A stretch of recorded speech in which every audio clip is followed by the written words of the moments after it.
오늘 우리가 함께 공독한 출애굽기 21장 1절부터 5절 말씀을 본문으로 안식년의 은혜와 은혜의 거부자라는 제목으로 함께 은행하기를 소망합니다. 하나님께서요, 모든 사람들, 인류에게 주신 아주 특별한 선물들이 있습니다. 근데 그 선물 중에 가장 큰 선물이 무엇일까요? 아마 이런 경우가 있을 수 있죠.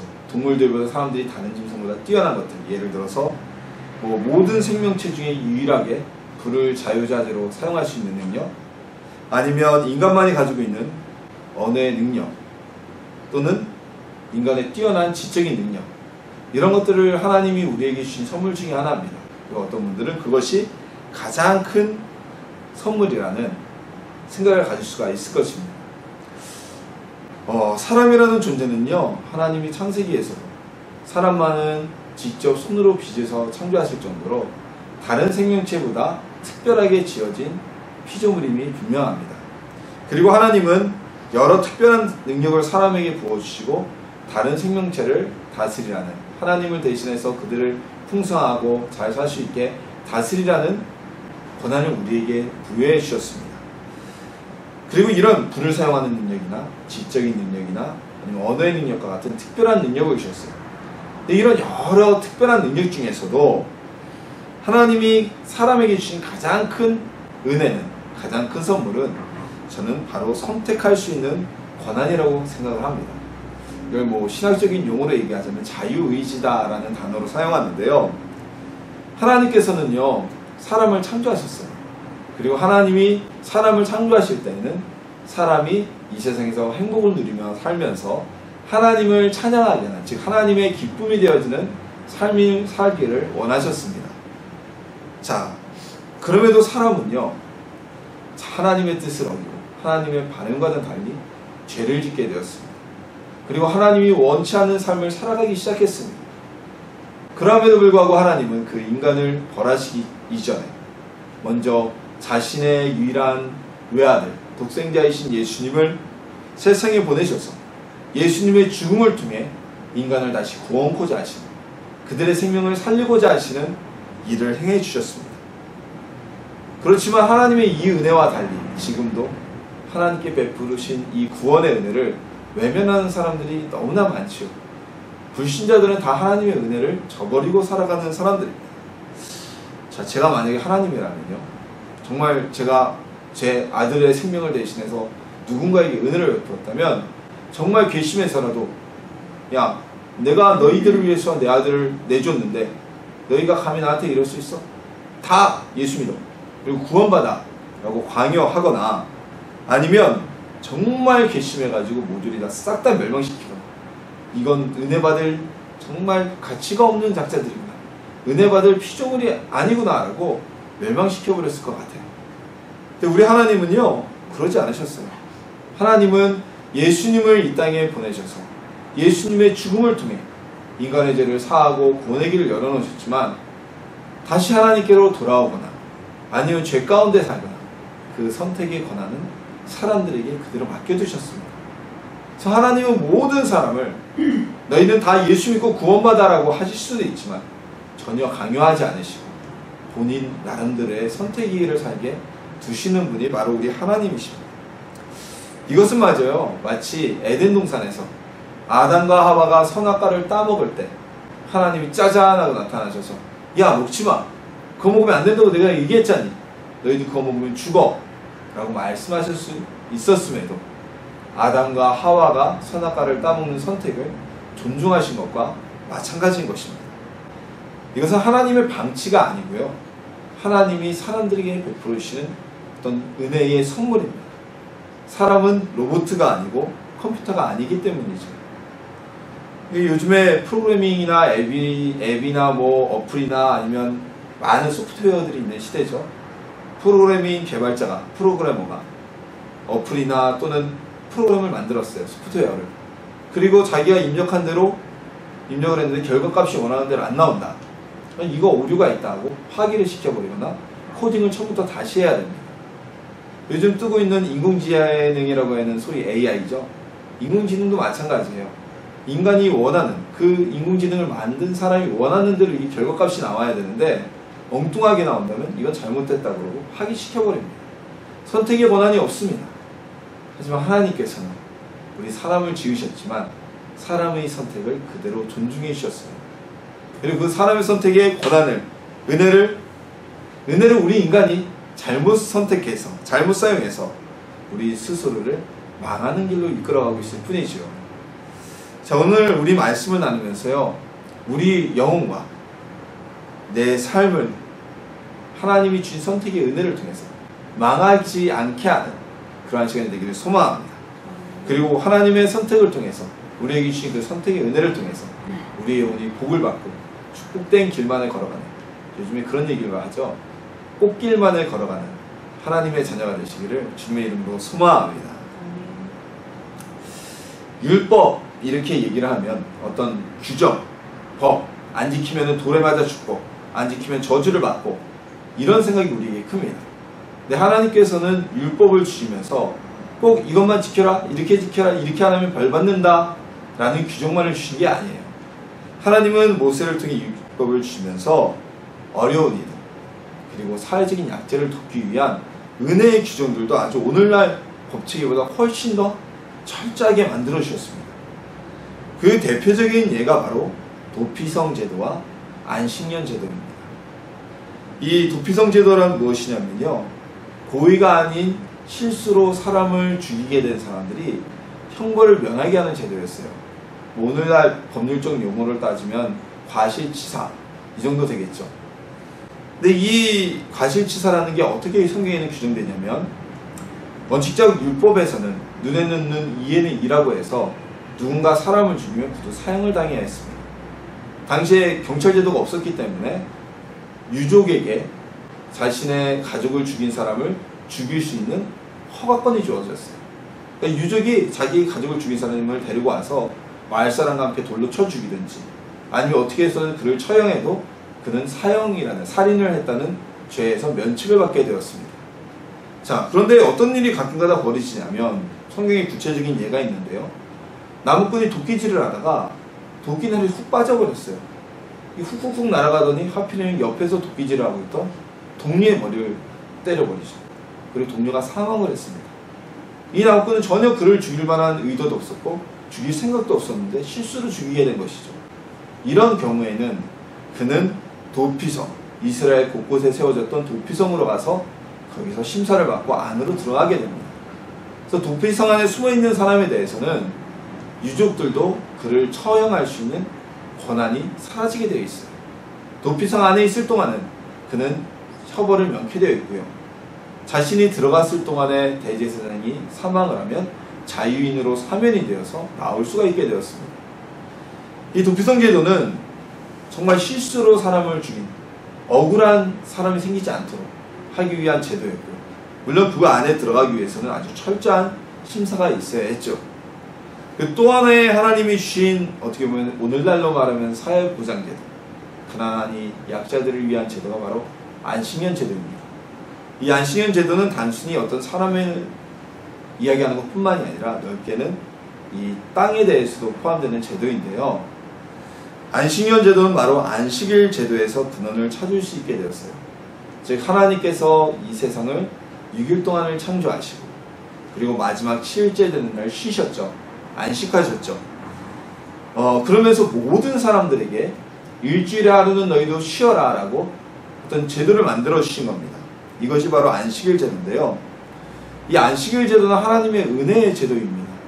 왜냐하면 사람들은 욕심이 많아서 안식일 제도가 없다면 일주일 내내 끊임없이 일을 합니다. 자신이 지칠 정도로 일을 하고 쓰러질 정도로 일을 하고 그러다 보면 병이 오게 되고 그리고 일의 능률이 오르지 않게 돼요. 자기만 그렇게 일하면 괜찮아요. 자기 집에 있는 종들도 일주일 내내 쉼없이 일을 시키고 자기 회사에 있는 사원들도 일주일 내내 일을 시킵니다. 요즘 우리나라의 가장 큰 어떤 직장인들이 가지고 있는 꿈이 무엇입니까? 칼퇴근, 주 5일 근무, 야근 없는 회사, 주말 근무 없는 회사, 그런 회사를 꿈꾸잖아요.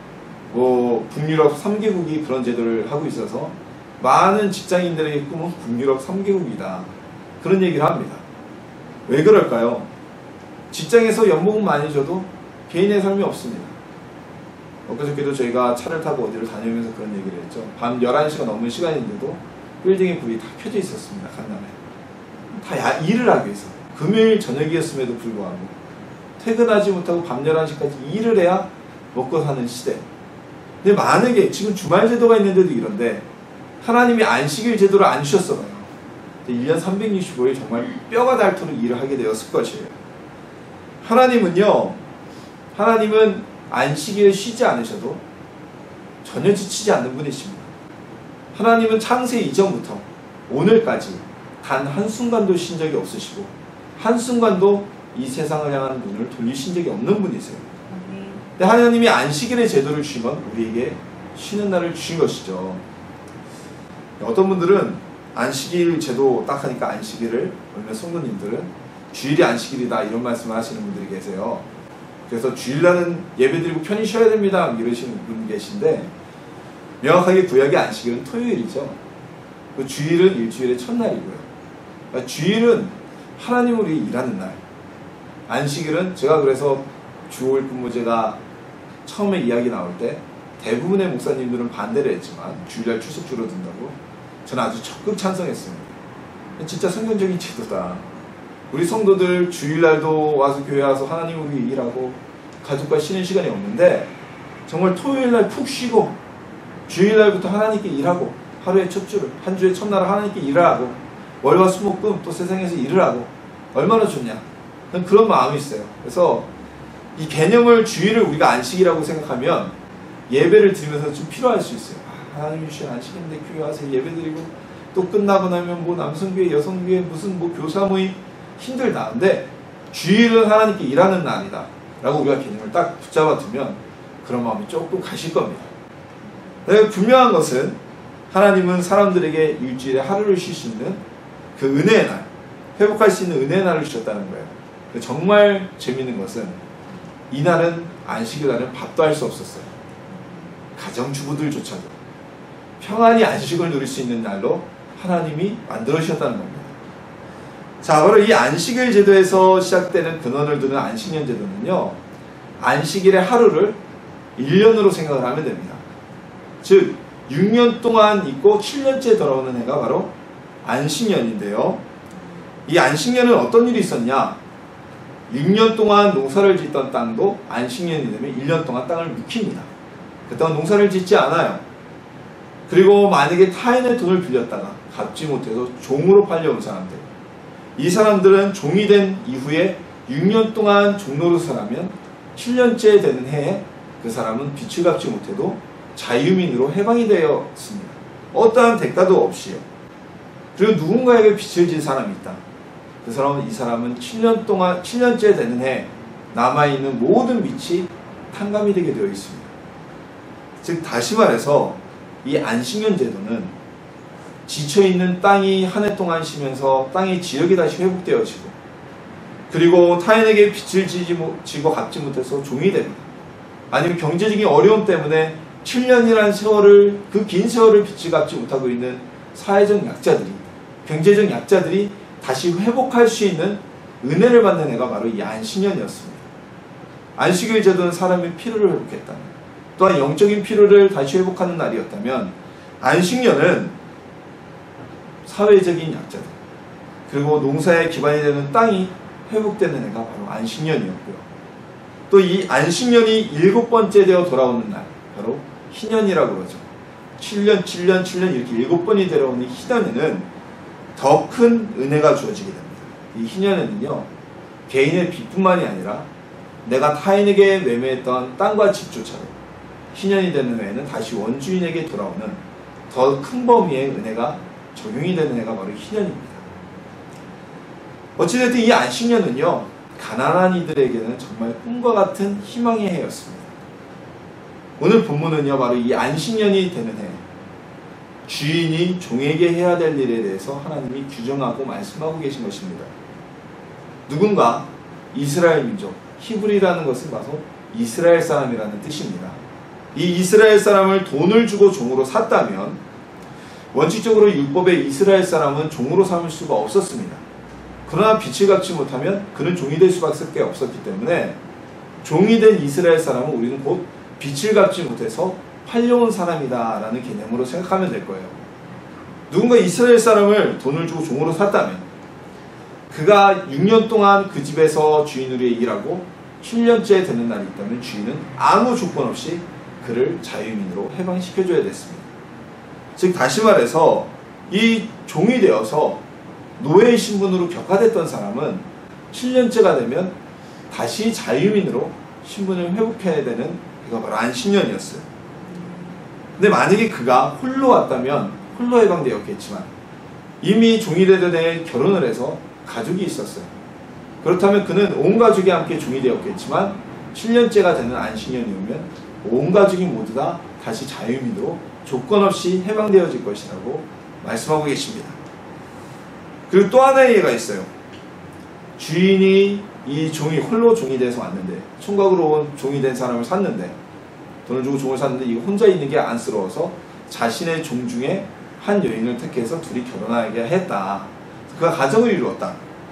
자, 그런데 안식년이 되는 해에 그는 7년째 되는 해에 해방이 되게 됩니다. 자유민이 되게 됩니다. 하지만 원래 종이었던 여성과 결혼하였기 때문에 자신은 자유민이 되겠지만 그 아내와 그에게서 태어난 아이들은 자유민이 되지 못하고 여전히 주인 아래에서 나머지 가족은 종으로 남게 될 것이라는 겁니다. 이것은 왜냐하면 하나님께서 이 주인에게도 손해를 보지 않게 하기 위한 어떤 규정이에요. 그런 식으로 다 해방하다면 이 주인에게 남는 종은 아무도 없을 수도 있겠죠. 그리고 총각으로 종이 되어 온 사람을 결혼시키지 않고 계속 일을 시킬 수도 있겠죠. 자, 그런데 여기서 중요한 조건이 하나 남게 됩니다. 안식년 총각으로 종이 되었다가 그 집에서 결혼을 해서 아내를 두고 자녀를 낳았어요. 그리고 7년째가 되다 보니 안식년에 이 사람이 다시 자유민이 되게 되었습니다. 오늘 규정과 같이 자유민이 되긴 하지만 자신의 가족은 여전히 종으로 남게 되었어요. 노예로 남게 되었어요. 이때 이 남자가 나는 우리 주인을 사랑하고 나의 가족을 사랑하니까 그냥 이 집에서 가족과 함께 종으로 살기를 원합니다 라고 선택을 한다면 주인은 그를 데리고 재판장 앞에 나가서 오늘 성경에 보면 각주로 하나님 앞에 라고 또 이렇게 되어 있습니다. 즉 하나님 앞에 나가서 그의 말이 진실인지 정말 자신이 종으로 남기를 원하는지를 물어보고 판결을 받고 확증을 받으면 그는 영원히 종으로 남게 되는, 자신의 선택을 존중해서 영원히 종으로 노예로 남게 될 것이라고 오늘 말씀에 규정하고 계십니다. 한편의 멋있는 멜로드라마 아닐까요? 그렇죠? 그런 것 같지 않아요? 사랑하기에 나는 자유를 포기하고 노예가 되었다. 아주 멋있는 이야기 같죠?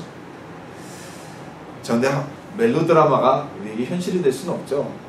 태양의 후예 같은 일이 오늘 현실에서 이루어질 수는 없습니다. 파리의 연인 같은 이야기 우리 현실에서 이루어질 가능성 전혀 없습니다.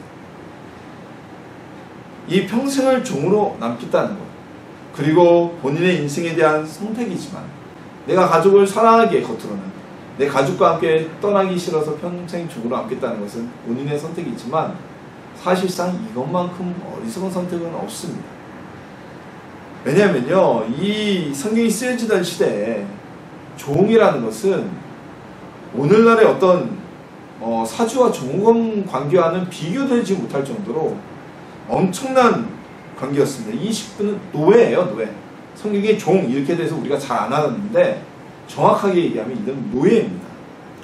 노예는요 그냥 재산입니다. 주인의 소유물일 뿐이지 어떤 인격체로 대우를 받지 못했어요. 정말 좋은 주인을 만나면 인격적인 대우를 받았겠지만 원칙적으로는 노예는 말을 할 수 있는 가축이었어요. 그것이 바로 노예제도였습니다. 근데 이 사람은 자신에게 주어진 선택권, 자유민이 될 수 있는 그 기회를 스스로 포기하고 노예로 남겠다는 선택을 하게 되는 것이죠. 어떤 분들은 이런 말씀을 하실지 몰라요. 아니 목사님, 왜 그런 선택이 아름답지 못합니다.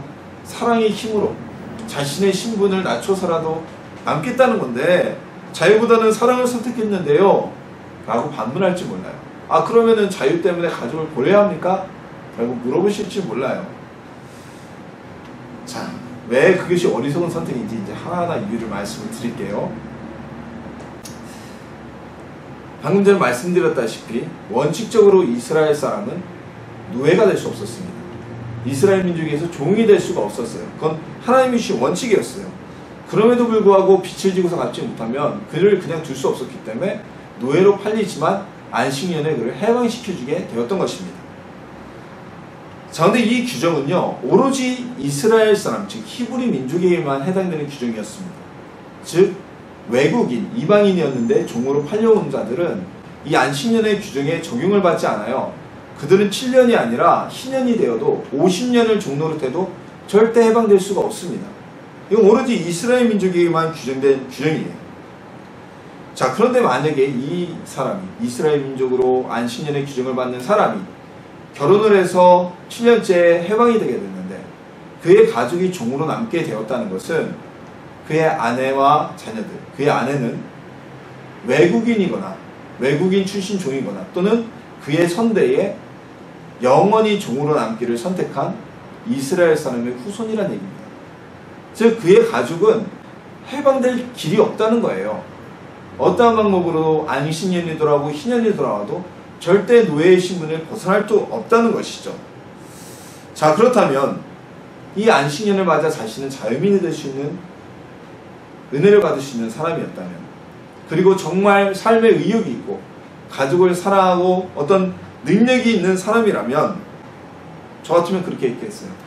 내가 자유민이 되어서 열심히 장사를 하건 일을 하건 돈을 벌어서 주인에게 돈을 주고 자신의 가족을 사서 자유민으로 해방시켜줬을 것 같습니다.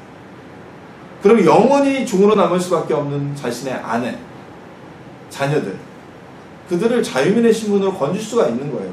하지만 노예로 자신도 남게 된다면 노예는 자신을 위해 수익사업을 할 수가 없죠. 돈을 벌 수 없기 때문에 자신은 물론이고 자신의 아내와 자녀들도 해방될 기회는 완전히 사라지는 것입니다. 정말 사랑한다면 자유민이 되어서 돈을 벌어야죠. 돈을 벌어서 주인에게 값을 치르고 아내를 해방시키면 되는 거 아니겠습니까? 참 어리석은 선택 중에 하나예요. 그리고 또 하나는, 이 선택이 또 하나의 어리석은 이유는 바로 자녀들 문제가 있기 때문입니다. 어느 부모나 자녀들이 나 같은 삶을 살기를 원하는 부모들은 없을 거예요. 다 아무리 뭐 지금 우리나라 최고 재벌이고 최고 속하기에라도 내 자녀가 나보다 뛰어나기를 바라지, 나보다 잘 살기를 바라지, 그렇게 나보다 못한 삶을 살기를 바라는 사람은 없을 겁니다. 근데 오늘 이 안식년이 되어서 해방의 기회를 맞은 사람이 노예를 남기를 선택한다면 그의 자녀들은 영원히 노예로 남게 되는 것입니다. 자녀들에게는 안식년의 기회가 주어지지 않습니다. 안식년은 종으로 태어난 아이들이 아니라 돈을 주고 팔려온 사람에 대해서 해당되는 규정이었어요. 그래서 종의 집에서 태어난 아이는 그가 뿌리가 히브리 민족이라고 해도 그는 해방될 기회가 없었습니다. 내가 내 가족을 사랑해서 내가 종으로 남겠습니다. 그럼 그의 자손들은 어떻게 될까요? 영원히 노예의 자손이 될 수밖에 없고 노예의 신분을 해방할 수 없는 일이 되는 거예요. 즉 자신만의 선택이 아니라 자기에게 주어진 자유를 포기함으로 인해서 그의 아내 그리고 그의 자녀들 대대손손 노예의 신분으로 남게 되는 어리석은 결과를 가지게 되는 것입니다. 그래서 자유민이 되기를 포기하는 이 사람은 내가 나의 아내를 사랑하기 때문에, 나의 가족을 사랑하기 때문에 내가 자유를 포기하고 남겠노라는 그 어떠한 수식어를 붙인다고 하여도 어리석은 행동이 될 수밖에 없는 것이에요. 진정 가족을 사랑한다면 자유민이 되어서 어떤 고생을 하더라도 어떤 피눈물을 흘리는 노력을 하더라도 가족을 해방시키는 것, 그것이 정말 가족을 사랑하는 가장의 역할 아니겠습니까?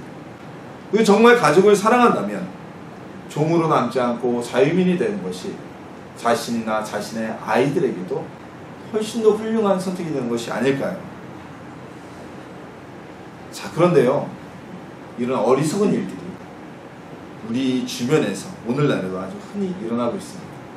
오늘날 노예제도 없어졌죠. 더 이상 육체적인 어떤 종이 되지는 않습니다. 하지만 우리는요, 하나님이 주신 이 길을 우리 주변의 많은 사람들이 스스로 포기하는 모습을 지켜보고 살아가고 있습니다. 예수님께서는 우리를 위해서 십자가에서 죽으셨어요. 그리고 3일 만에 부활하심으로 우리가 하나님의 자녀가 되어지는 구원의 자리에 나갈 수 있는 은혜의 길을 열어주셨습니다. 근데 이 길은요, 선택적인 선발이 아니에요. 너 들어와, 너는 축복하니까 들어오지 마, 이것이 아니라 모든 이들 누구에게든지 난 이 길을 가겠습니다 하고 선택만 하면 열려져 있는 개방된 구원의 길입니다. 자, 그럼에도 사람들은 스스로 죄의 종, 죽음의 종이 되는 길을 선택하며 살아가고 있습니다. 지금 교회 밖에 있는 많은 불신자들이 자신의 선택에 의해서 죄의 길을 걷고 있고 죽음의 길을 걷고 있는 것입니다. 그러면서 그들은 영원히 죽음으로 끌려감에도 불구하고 이런 말을 하죠. 오늘 본문에 예가 들어진 이 종처럼 합리화를 하게 됩니다. 이것이 최선의 길이다. 내 인생에 있어서는 이것이 바로 진리다라고 궤변을 늘어놓고 있습니다. 오늘 본문에 예가 된 이 종도 이런 얘기를 하죠. 내가 나의 가족을 사랑하기 때문에, 나의 아내를 사랑하기 때문에, 그리고 이것이 최선이다라고 스스로를 합리화하고 있는 것입니다. 근데 이런 일은요, 단순히 교회 밖에서만 일어나고 있지 않습니다. 뭐 교회 밖에서만 일어나고 있는 일이면 굳이 여기서 뭐 말씀을 이렇게 전할 이유가 없겠죠. 교회 안에 들어와서 하나님의 자녀가 되었다고 하면서도 여전히 세상을 사랑하고요, 여전히 죄의 모습을 버리지 않고 세상과 보타고 살아가는 분들이 우리 가운데도 있습니다. 제 모습 속에서도 그런 모습이 있을 수 있고요. 그러면서 우리는 스스로를 합리화합니다. 이건 어쩔 수 없는 최선이야. 세상이 다 그렇게 살아가. 뭐 다들 예수 믿는 사람들 다 그런데 뭐 이게 어때서? 라고 우리 스스로를 합리화해요. 하지만 그것은 최선이 아니죠. 누군가 그렇게 강요하는 것도 아닙니다. 돌이켜보면 그것은 내가 스스로가 선택한 길일 뿐입니다. 우리는 스스로를 종이 되게 하는 어리석음에 빠져서는 안 됩니다. 그러기 위해서는 어떻게 해야 될까요? 그 방법은 먼저 철저한 회개가 있어야만 합니다. 철저한 회개를 해야만 합니다. 그런데 이 회개는요, 우리가 흔히 알듯이 입으로만 예수님 저를 용서해 주세요 라고 말하는 것에서 끝나는 것이 아닙니다.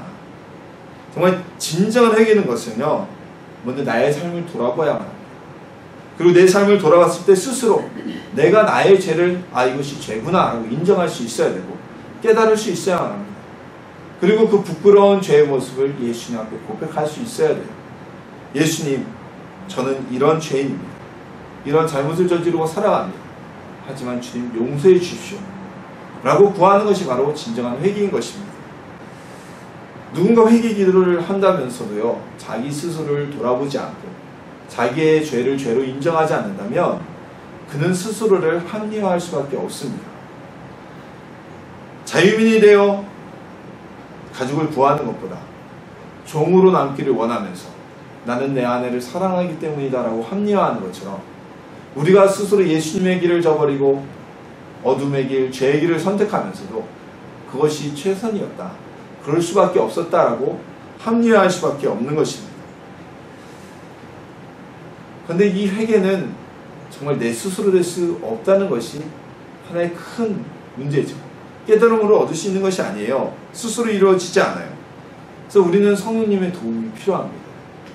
성령님이 우리를 비춰주실 때 우리는 진정한 죄의 인정을 할 수 있고 깨달음을 얻을 수가 있어요. 사람은요, 모든 사람은 누구나 다 스스로를 합리화하려는 경향을 가지고 있습니다. 어떤 죄의 근성이겠죠? 그래서 내 죄를 인정하지 못해요. 하나님께서 아담과 하와에게 나타나셨습니다. 왜 선악과를 따먹었냐고 했을 때, 아담, 저 여인 때문입니다. 하나님이 시켜주신 저 여인 때문입니다. 자기 때문이 아니라고 합리화하잖아요. 그 여자는 뱀 때문입니다. 뱀 때문이라고 합리화하잖아요. 우리도 성령의 조명하심이 없으면요, 회개를 한다고 하지만 나의 잘못들을 많이 합리화합니다. 이건 이래서 그럴 수밖에 없었어요, 하나님. 이거는 누구라도 그렇게 할 수밖에 없었어. 어쩔 수 없는 일이야. 소위 그런 얘기가 있죠. 대의를 위해서 소위를 포기할 수밖에 없다. 큰 것을 위해서 작은 것을 희생하는 것은 당연한 것이다. 이런 합리화가 우리 안에서 끊임없이 올라오게 됩니다. 이건 모든 사람이 똑같습니다. 근데 이런 죄를 죄로 인정할 수 있게 하는 것, 바라볼 수 있게 하는 것이 바로 성령님이 우리에게 주시는 은혜입니다. 그래서 우리는 나의 실수, 나의 잘못을 성령의 조명하심, 비추심을 통해서 깨달을 수 있도록 기도해야 됩니다. 성령님의 조명하심이 죄를 죄로 깨닫게 하시는 은혜가 늘상 넘치는 삶이 되게 해달라고 기도해야 됩니다.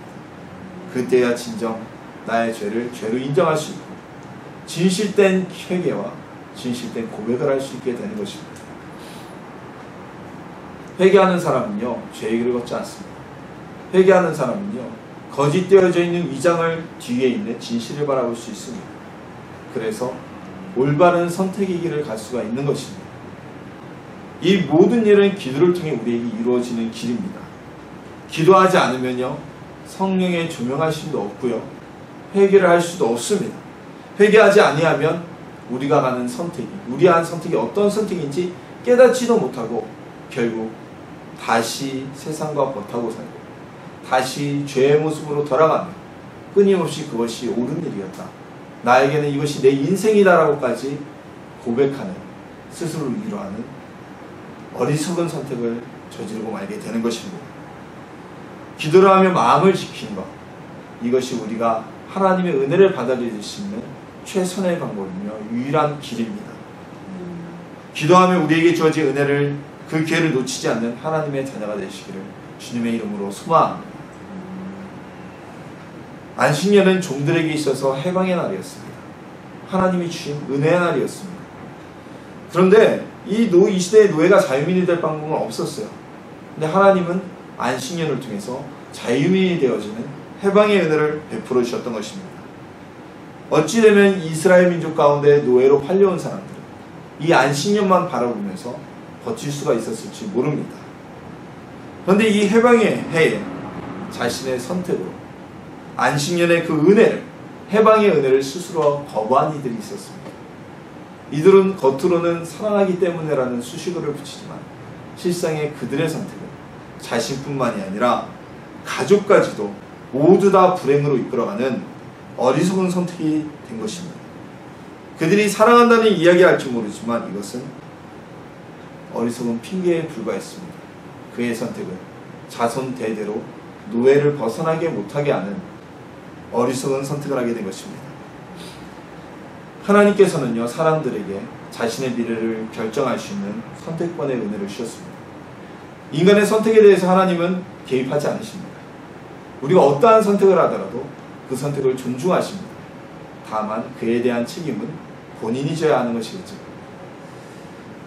우리에게 구원의 길이 열려져 있습니다. 그리고 그 구원의 은혜는 누구에게나 열려져 있습니다.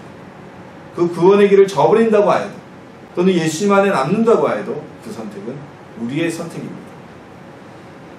구원 안에 있다고 하면서 여전히 세상과 버타고 살아가면서, 세상이 다 그래요. 우리 교회뿐만이 아니라 다른 교회 다 그래요. 다른 예수 믿는 사람들 다 그래요. 다른 목사님들도 그래요 라고 얘기하는 건 핑계에 불과합니다. 그들은 그리 갈지라도 우리는 우리가 살 수 있는 선택을 해야죠. 그러기 위해서 우리는 기도해야만 합니다. 기도해서 어리석은 선택을 하지 않도록 내 자신을 돌아보고 성령님의 조명하심을 통해 늘 회개하고 자신의 잘못을 인정할 수 있는 사람은 더 이상 두 번 다시 어리석은 선택의 길을 가지 않을 것입니다. 기도하며 어리석은 마음을 갖지 않길 소망합니다.